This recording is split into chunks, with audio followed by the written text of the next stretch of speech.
your life work.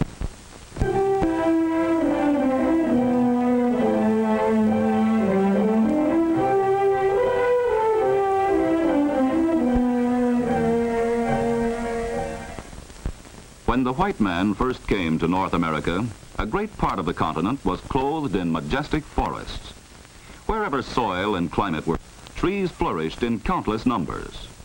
But to the early settlers, trees were a barrier. They were something to be destroyed, to be gotten out of the way so that the land could be turned to agriculture. Except for fuel and for log cabins and barns, little use was made of trees that fell to the settlers' axe. Most of them were stacked and burned. But as America grew and the frontier was pushed rapidly back, many sawmills were established to make the vast quantities of lumber needed for building of a nation. The sawmills devoured trees by the millions. To feed them, the loggers slashed into the virgin forests with little or no thought for the future. They left scenes of desolation as they moved on to new forests to be despoiled. But wasteful logging was not the only enemy of the forest. Fire, due chiefly to man's carelessness, ate up thousands upon thousands of acres. Finally, destruction of this natural resource reached the point where America awakened to the need for conservation. In 1891, Congress began setting aside large tracts of timber as national forest reserves and watersheds. These national forests now exceed 160 million acres, and state and private holdings add millions more. But the fact that some of these tracts are called reserves does not mean that no trees are cut.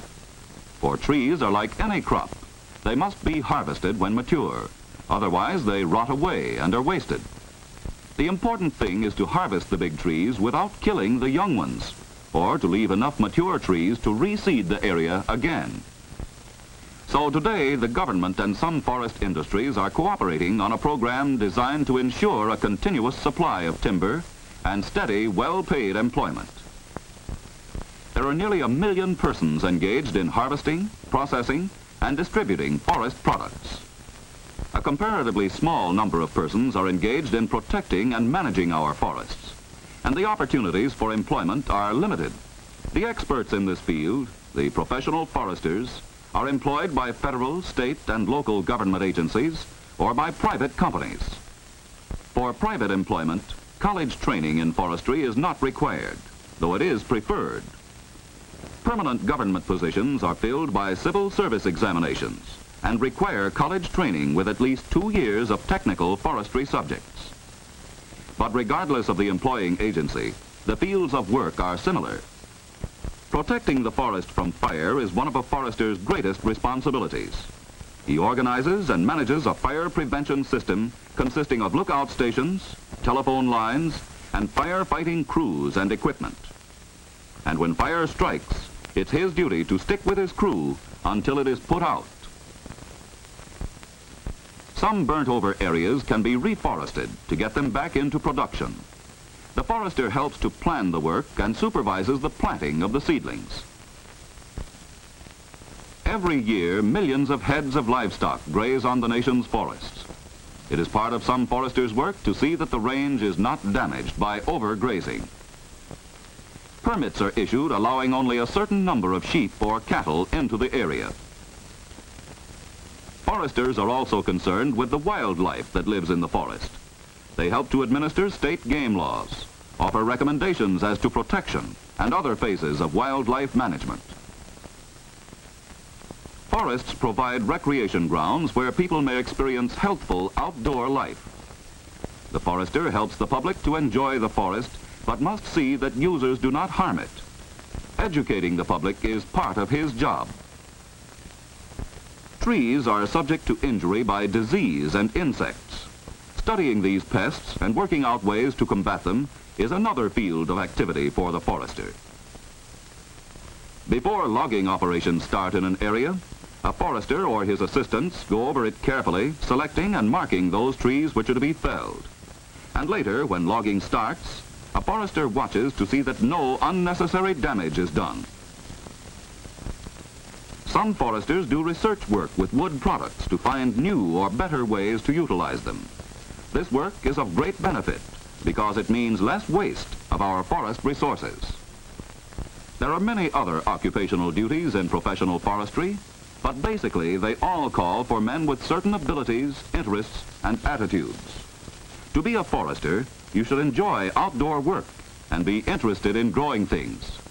You must have good health and be ready to endure discomfort and occasional hardships.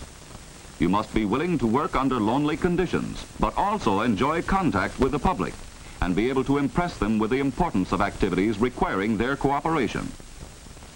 And you must attend one of the schools in the United States offering technical forestry courses. Employment in the forest industries for others than foresters covers a wide range of skills and training. In logging, for instance, engineers and surveyors are needed to plan the methods by which the logs will be hauled from the woods to the mill. This often entails the laying out of railroads or truck roads. Skilled woods workers, commonly called lumberjacks, do the actual cutting. This is hard work, and it is often carried on in bad weather. In the old days, these men were not paid very well, and their living conditions were poor. But today, in most cases, they are well paid and provided with comfortable camps and good food. They also have modern machinery to aid in making the work easier and in getting the logs out of the woods faster. At the mill, the logs are dumped into a storage pond. Storing them in water protects them from drying out too quickly and also makes it easier to sort them before they go into the mill. This job requires a fine sense of balance, as well as a knowledge of various species of trees.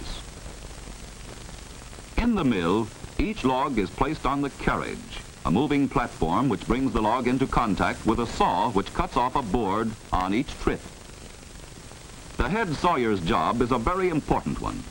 He decides the best way to cut each log and signals, indicating the thickness of the board to be cut. The man on the carriage quickly adjusts it, following the instructions of the head sawyer. From the head saw, the boards move to the edger saw, which cuts off the rounded, irregular sides. The trimmer saw operator must make split-second decisions. He cuts each board so that the greatest amount of high-grade lumber is produced.